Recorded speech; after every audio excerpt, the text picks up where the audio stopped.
আমাদের গন্তব্যস্থল কোথায় এটা বোঝানোর জন্য কথাগুলা বলতেছি আমার বাবারা। আজকের আলোচ্য বিষয় হলো হাসরের অবস্থা, হাসরের পরিস্থিতি কি হবে। আমরা যখন আলমে আরোহায় ছিলাম, তাফসীর কারকরা বলে রে দুনিয়ার মানুষেরা ওই আলমে আরোহায় থাকার সময় মানুষগুলা ভাবতো যে এটাই বুঝি আমাদের জন্য স্থায়ী একটা জগৎ, এটার চাইতে বড় জগৎ বুঝি আর নাই। আমরা ওই জগৎ থেকে ট্রান্সফার হয়ে যখন বিভিন্ন ধাপ পেরিয়ে মায়ের গর্ভে, মায়ের রেহেমে, মায়ের পেটের মধ্যে আসলাম, মায়ের পেটে আসার পরে আমরা মায়ের পেটে থাকাকালীন অবস্থায় আমরা ভাবছি যে ওই মায়ের পেটের চাইতে বড় আর কোনো জগৎ নাই। এই ধারণা আমরা মায়ের পেটের মধ্যে থাকার সময় আমরা এই ধারণাগুলা করতাম। আমরা ভাবতাম ওই মায়ের পেট আমাদের জন্য একটা স্থায়ী জগৎ। আবার যখন মায়ের পেট থেকে আমরা বেরিয়ে যখন এই দুনিয়ার মধ্যে আগমন করলাম, আমাদের কাছে এখন মনে হচ্ছে যে এই পৃথিবীটাই বুঝি আমাদের জন্য বসবাস করার জন্য আমাদের স্থায়ী একটা জগৎ।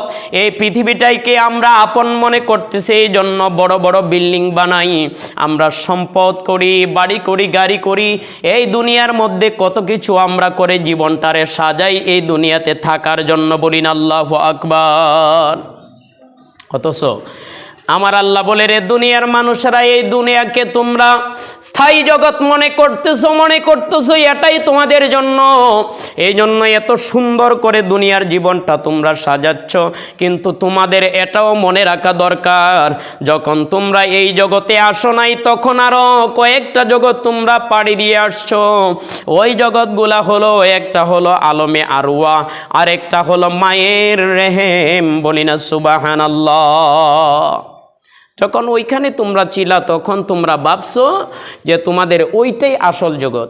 আবার যখন সেখানে থাকতে পারো নাই, চলে আসছো মায়ের পেটে, তখন তোমরা মনে করতা এটা তোমাদের জন্য আসল জগৎ। আবার যখন মায়ের পেট থেকে চলে আসছো দুনিয়ায়, এখন ভাবতেছো এটাই তোমাদের জন্য। খাও দাও ফুর্তি করো, দুনিয়াটা মস্ত বড়, এই দুনিয়াই তোমাদের জন্য আসল জগৎ, এইরকম মনে করতেছে। অনেকে বলে যে মরলে পরে যেটা যা হওয়ার হবে, এখন দুনিয়া লাইফ একটা পাইছো, এটা বালা করে এনজয় করো, বালা করে উপভোগ করো। বলি না নাউজুবিল্লাহ।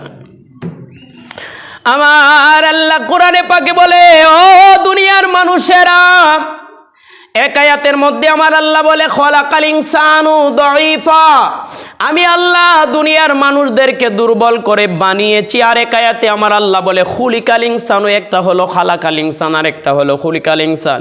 খুলিকাল ইনসানু দাঈফা, আমি আল্লাহ তোমাদেরকে দুর্বল করে বানিয়েছি।